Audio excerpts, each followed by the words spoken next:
저희 디지털 성범죄 관련해서 계속 얘기됐던 게 아니 방통시민은 뭘 하는 거냐, 왜 개선이 안 되는 거냐, 왜 빨리 삭제가 안 되냐, 피해자들이 그런 피해 영상인데, 불법적인 그런 피해 영상인데 좀 이런 이야기들이 많이 되고 있고, 좀 범죄물들이 확산을 조속히 막지 못하고 있는 기구가 아니냐, 이런 이야기들이 있어요. 그래서 그 방송통신심의위에 대해서 좀 우리가 어떻게 바라봐야 하는지 좀 두 분께서 얘기해 주시면 좋을 것 같습니다. 이사님? 일단 내용 네. 심의 국가적인 내용 심의나 내용 규제 제도에 대해서 약간 우리가 이해를 할 때 이제 개념적으로 조금 구분을 할 게 있는데요. 하나는 이제 기구의 성격이 이제 사법적인 심사를 하는 데냐, 아니면 행정적인 심사 기구냐, 이것도 봐야 되고, 그 다음에 이제 두 번째는 그 내용 심의의 대상이 이게 이제 불법적인 어떤 컨텐츠냐, 아니면 법적으로는 불법이 아닌데 뭔가가 유해한 거냐, 이렇게 좀 봐야 되거든요. 근데 저는 방심위가 기존의 디지털 성폭력에 잘 작동하지 않은 이유는 역시 뭐니 해도 텔레그램이 해외에 있었기 때문이죠. 예.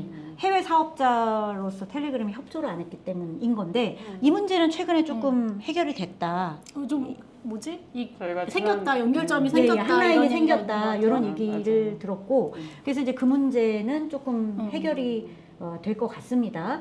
그 다음에 두 번째는 무엇이 불법이냐의 정의 부분에서 이 디지털 성폭력 물에 대해서 어디까지 이걸 불법으로 볼 거냐, 제조와 유통과 뭐 반포할 의도, 뭐 이런 부분에서 말하자면은 이제 불법성의 구성 요소 있잖아요. 그런 부분이 비어 있는 부분이 있었다. 그래서 이제 그런 거는 우리나라 법을 고쳐야 되는 문제였고, 그래서 그 문제도 최근에 조금 보완이 된 것 같아요. 그러면 이제 그런 상황으로 조금 이것을 좀 개선해 가야 될 문제인데, 근데 이제 방송통신심의위원회라는 제도 그 자체를 두면 이게 반갑기만 한 제도는 아닌 거죠. 왜냐하면 행정기관이기 때문에 그렇습니다. 원래 우리나라 헌법에는 검열은 위헌이에요. 근데 이제 검열을 위헌으로 보는 헌법재판소의 기준이 4가지가 있습니다. 첫째는 허가를 받지 않은 표현물을 제출할 의무가 있어야 되고, 그 제출을 어디다 하냐? 행정기관에 제출을 하고, 행정기관이 그걸 사전적으로 이제 심의를 해요. 두 번째. 그다음 세 번째는 그 사전에 행정기관의 허가를 받지 않은 표현물은 유통이 불법이에요. 금지됩니다. 네 번째는 그래서 이제 금지된다고 선언을 했는데 이것을 그냥 안 지켜도 되냐? 아니다. 그 만약에 유통이 금지되거나 사전에 허가를 받지 않았는데 이거를 유통시킨다 그러면은 그것을 강제할 수 있는 국가적인 수단이 있어야 해요. 4가지가 이제 검열의 요건이거든요. 그래서 이제 그동안 우리가 굉장히 이제 권위주의 정부를 지나왔잖아요. 그러면서 많은 이제 문화예술인들이 검열의 피해자가 됐고, 그래서 이 한국 사회의 특정 정치 사회적인 환경 속에서는 행정기관이 무엇을 규제한다는 내용물을 규제한다는 것이 굉장히 중대한 표현의 자유 위협으로 여겨졌고, 실제로도 그랬던 역사가 있어요. 그래서 뭐 공연윤리위원회라든지 그 다음에 정보통신윤리 심의위원회라든지 이런 그 행정기관의 심의에 대해서 굉장히 오랫동안 이제 반대를 했는데, 방송통신심의위원회도 일정하게는 이제 행정기관으로서 인터넷 표현물을 규제하는 역할을 하면서 검열 논란에서 자유로울 수가 없는 거죠. 그래서 여기에 대해서 오랫동안 사실은 인터넷 표현의 자유 운동을 하는 분들은 뭘 주장을 했냐면 우리가 사법심사는 인정하겠다. 그러니까 이제 궁극적인 불법성에 대한 그 판단의 궁극적인 권한은 사법부에 있잖아요. 여기서 이것을 빠르게 국가보안법 위반이라고 주장을 한다. 판단을 한다. 물론 우린 동의가 안 되지만 예를 들면 예전에 이제 진보넷 같은 경우는 한총련 홈페이지를 통째로 이 홈페이지는 오늘부로 문을 닫는다 이런 명령을 받고 거부를 해서 행정소송했다가 이제 졌잖아요. 예, 퇴소를 당하기도 했는데 예.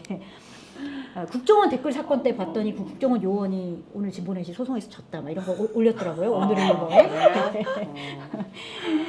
그런데 어쨌든 그런 부분에 대해서는 소송을 통해 가지고 이제 도전을 해보겠지만 어쨌든 사법부가 판단을 한다 그러면 이 영토 안에서는 그것이 이제 금지가 되는 거죠. 그런 상황인데 이것을 경찰 같은 행정기관이나 방송통신심의위원회가 무엇이 불법이다라고 얘기를 할 수 있느냐 이런 문제가 있어서 행정심사에 대해서 오랫동안 저항이 있었단 말이에요. 그리고 그 얘기는 뭐냐면 이것이 불법 정보라면 그것을 삭제하거나 하는 것에 대해서 우리가 일정하게 동의가 되지만 불법성을 넘어선 사회 윤리에 해가 된다, 불온하다 이런 기준은 인정하지 못하겠다는 기준이 있었던 거예요.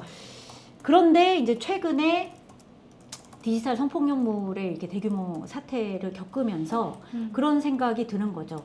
행정기관이 이게 너무 인권 침해가 중대한 사태고 빠르게 확산되기 때문에 행정기관이 디지털 성폭력 문제에는 개입을 할 수도 있겠다.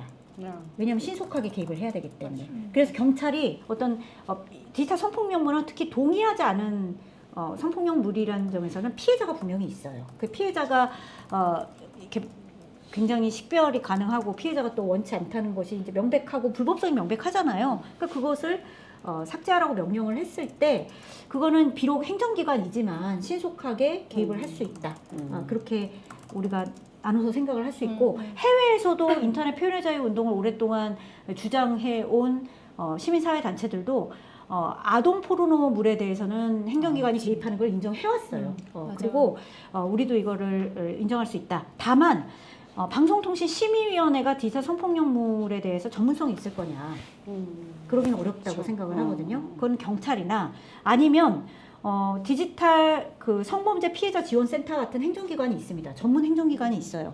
그러면 거기서 적극적으로 개입을 할 수 있다고 보는 거죠. 근데 다만 요 디지털 성범죄 피해자 지원센터 같은 경우는 자기 소관 법률이 있어요. 그래서 그 소관 법률 이상으로는 잘 움직이기 어려울 수도 있어요. 하지만 뭐 정보통신 망법이라든지 기존의 이 기관, 이 행정기관이 자기가 소관하지 않는 다른 정보통신 망법처럼 정보통신 방송통신 심의위원회가 따로 이렇게 작동하는 그 법률에 대해서도 적극적으로 좀 소관을 하고 소관을 주장을 하거나 아니면 피해자들의 신고 같은 거를 우리가 적어도 원스톱 서비스를 제공하겠다 이런 방식으로 좀 작동을 해서 행정기관이 저는 개입을 할 수 있다.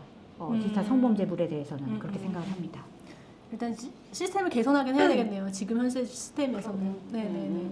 좀 더 적극적인 조치가 어쨌든 디지털 성폭력, 성범죄에 좀 유효할 수 있도록 이렇게 좀 개선이 필요하다 이런 말씀. 이번에 그 윤석열 정부에서 디지털 성범죄, 개헌. 네. 디지털 성범죄, 딥페이크 성범죄 관련해서 논란이 이후에 그 성폭력 처벌법 이런 것들을 개선하면서 이거 원스톱으로 그냥 가야 된다. 이거는 그런 내용이 좀 담겨 있는 개선 조치를 내리긴 했습니다. 네네네. 그렇군요. 네. 그 윤희경 기자님 심의 어떻게 해야 하나요? 어떻게 좀 고민하고 있나요?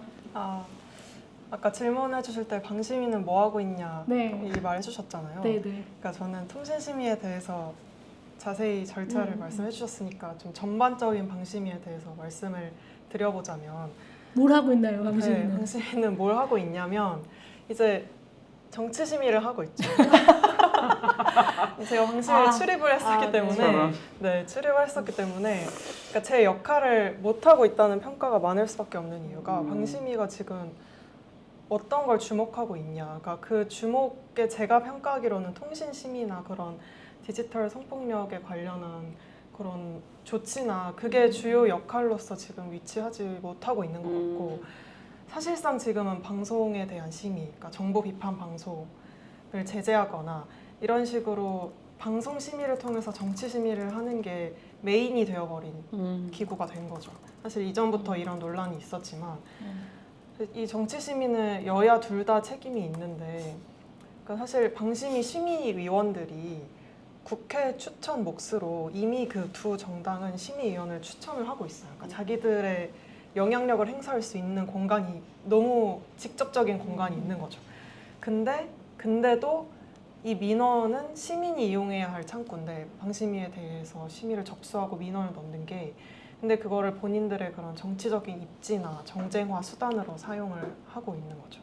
그래서 이게 2023년 초반에 한창 이 정치 심의에 대한 얘기들이 나오기 시작하면서 그때 자료가 공개된 적이 있는데 2022년 기준에 국민의힘이 1369건, 민주당이 318건의 민원을 제기를 했다는 거예요. 그런 목적으로 본인들한테 불리한 보도에 대한.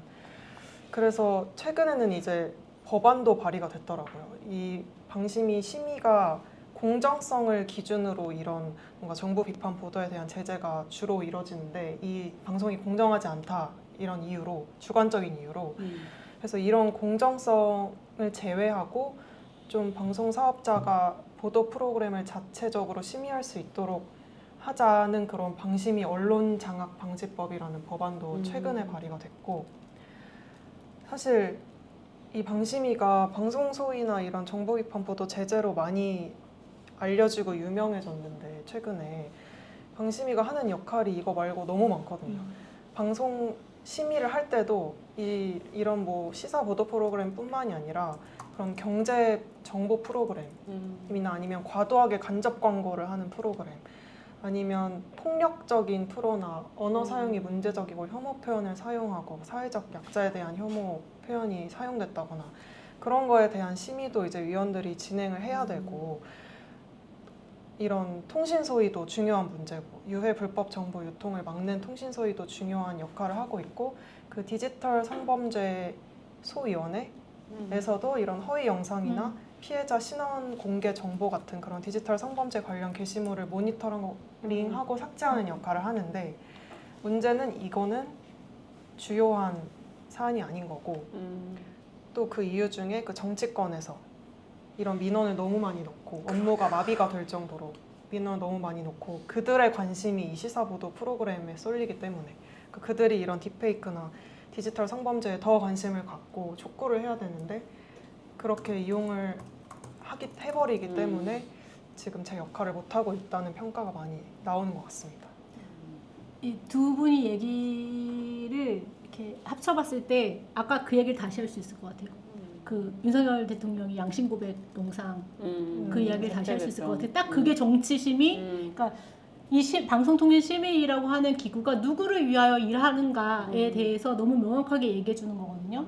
근데 그 영상에 대해서 좀 짧게 말씀드리면 어떤 분이 윤석열 대통령이 이제 대통령이니까 많은 영상들에 출연을 하잖아요. 연설도 많이 하고 그 연설을 짜집기를 한 거예요. 짜집기를 해서 어떻게 만들었냐면 윤석열 그 대통령이 그 목소리 얼굴로 존경하는 국민 여러분, 저 윤석열 국민을 괴롭히는 법을 집행해온 사람입니다. 무능하고 부패한 윤석열 정부는 특권과 반칙, 부정과 부패를 일삼았습니다. 저 윤석열 상식에서 벗어난 이념에 매달려 대한민국을 망치고 국민을 고통에 빠뜨렸습니다. 이렇게 말을 하는 거거든요. 이렇게 46분짜리. 약간 황정민 밤양갱 영상 같은 그런 느낌. 환경의 변경이 그런 느낌으로다가 이게 딱 풍자 영상이에요. 누가 보더라도 현재 그 계엄까지 내렸었던 그 분이 이런 말을 했을 거라고 누구도 생각하지 못할 거잖아요. 그래 이런 풍자 영상인데 이거를 방송통신심의위가 어떻게 처리했냐면 아까 장혁영 이사님이 얘기해 주셨던 사회적으로 유해하다. 이걸 이유를 근거로 이제 각 플랫폼에 삭제 요청을 합니다. 근데 원래는 삭제 요청을 할 수 없는데 특히 유튜브나 아니면 틱톡 이거는 해외 사업자여서 직접적으로 뭐 삭제를 특히 이제 공고이기도 하고 할 수가 없는데 공문을 보냈어요. 이거는 이런 의미가 있으니 삭제를 해달라. 근데 틱톡이나 이런 데서는 바로 삭제. 네. 친절하게. 네, 아주 친절하게 윤석열 대통령을 위해서 친절하다. 뭐 그런 상황인 거고 그래서 지금 방송통신심의위가 이런 일들에 되게 바쁘게 움직이고 있다. 그리고 원래는 9명이 구성이 돼요. 9명으로 구성이 되는데 지금 현재 3명밖에 없거든요. 아, 그렇죠. 네, 근데 그 3명 다 윤석열 대통령이 추천한 3명이다. 그런 상황입니다. 현재 남아있네. 그러니까 행정기관의 그 검열 가능성은 사실 늘 있을 수밖에 없는 그쵸. 문제예요. 그래서 저희가 이제 제도를 설계를 할 때 사실은 지금 디지털 성폭력 문제가 굉장히 이제 비극적이면서 누구라도 역할을 해야 된다라는 생각으로 방송통신심의위원회 생각을 뭐 자연스럽게 떠올리는 건데 저는 그래도 이제 이 행정기관이 가지고 있는 정치심의의 속성, 필연적인 속성입니다. 그래서 그것까지 고려를 해서 제도를 설계를 해야 하고 할 수 있다. 아까 말씀드린 대로 전문적인 행정기관이 있을 수 있잖아요. 예. 그 전문적인 행정기관이 제 역할을 하게끔 하고 그리고 관련 법률을 잘 정비를 해서 무엇이 불법인지를 좀 명확하게 하고 이걸 소관하게 하고 그렇게 문제를 좀 풀어가면 또 충분히 풀 수 있지 않을까 그렇게 생각을 합니다. 또 다른 문제가 나타났을 때 또 다르게 충격적인 컨텐츠가 등장할 수 있잖아요. 우리의 그렇죠. 디지털 세계에. 맞아요. 그러면 마찬가지로 또 다른 제도에 대한 우리가 상상을 하고 또 기관을 호출하고 할 텐데 그때도 여전히 우리가 이 문제를 해결하더라도 어떤 행정 검열, 그러니까 기본적인 표현의 자유를 위협할 수 있는 어떤 위험 요소 이런 걸 고려한 채로 다른 대안을 좀 찾도록 하면 되지 않을까 싶습니다.